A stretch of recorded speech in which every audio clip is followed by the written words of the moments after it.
बिस्मिल्लाहिर्रहमानिर्रहीम। This is Mehtab Ali.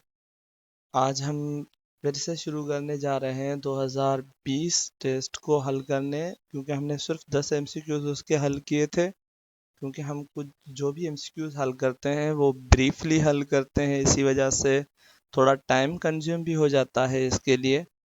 तो आज हम फिर से शुरू करने जा रहे हैं 2020 वाले टेस्ट का MCQs number 11। So, electrophile is a sulfonation of a benzene. जब बेंजीन की सल्फिनेशन करवाते हैं हम, तो इलेक्ट्रोफाइल कौन सा इस्तेमाल किया जाता है? तो हमारा करेक्ट ऑप्शन है SO3। और यहाँ आपको उसके स्टेप भी दिए गए हैं। स्टेप नंबर 1 में आप देख रहे हैं कि हमारे पास एक सल्फ्यूरिक एसिड का कॉन्जुगेट आयन बन रहा है। और स्टेप नंबर दूसरे में जो है हमारे फिर क्या करते हैं, जो है इस सल्फोनेशन आयन को रिएक्ट करवाते हैं वाटर के साथ। और उसको रिएक्ट करवाने के बाद क्या होता है कि हमारे पास कोई सल्फोनेशन आयन आ गया, ये वाला। सही है। सो आफ्टर क्या होता है कि हमारे पास दी जनरल फार्मूला ऑफ अ साइक्लोअल्केन। साइक्लोअल्केन का कोई जनरल फार्मूला क्या होता है? तो हमने पहले भी पढ़ा था CnH2n+2। और ये जो है ये हमने फार्मूला पढ़ा था अल्केन का, सिर्फ अल्केन का।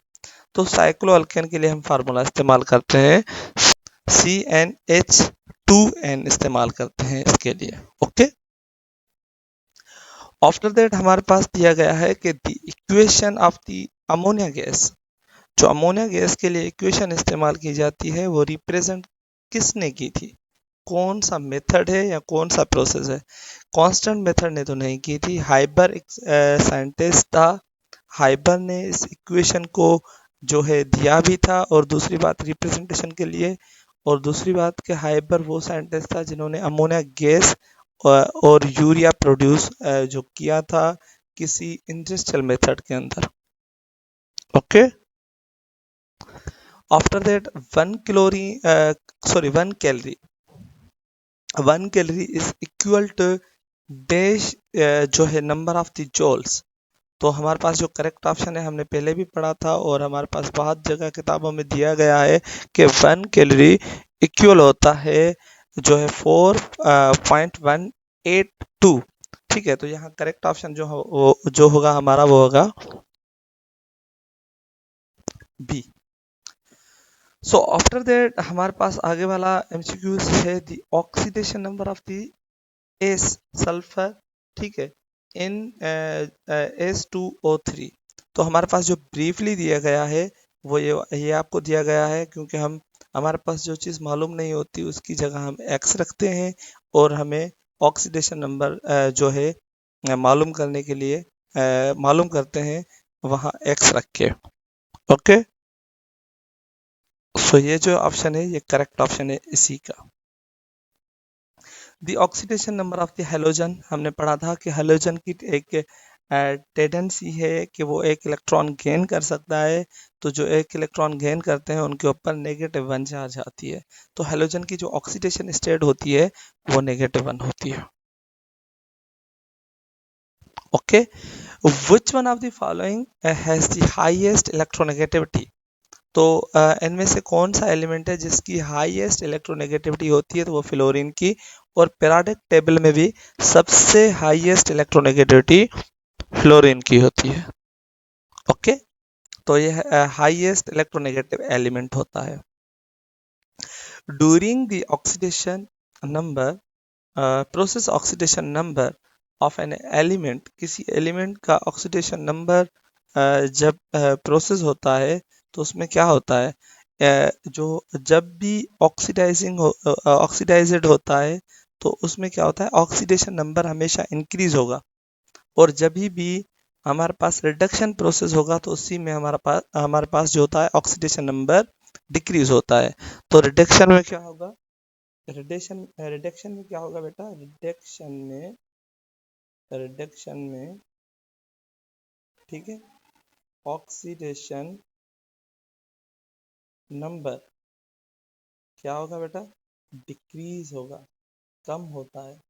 और जब हमारे पास ऑक्सीडेशन होती है तो ऑक्सीडेशन में क्या होगा, ऑक्सीडेशन में हमेशा नंबर क्या होगा, इंक्रीज होता है। यहाँ लिखा हुआ है ऑक्सीडेशन, तो यहाँ नंबर क्या होगा, इंक्रीज होगा। ओके, आफ्टर दैट हम आएंगे कि जो है which of the following has the hybrid orbital maximum s character। तो सीधी बात है, यहाँ सबसे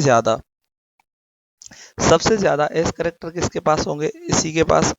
क्योंकि देखें यहाँ हमारे पास P3 है और S1 है, तो हर किसी के 25% होंगे, P के भी 25%, हर P के 25% है, तो टोटल कितने होंगे, 75%। 3 है तो 75% क्या होगी, यहाँ P होगी। ओके, 75% यहाँ क्या होगी, P होगी। और 25% होती है हमारे पास S।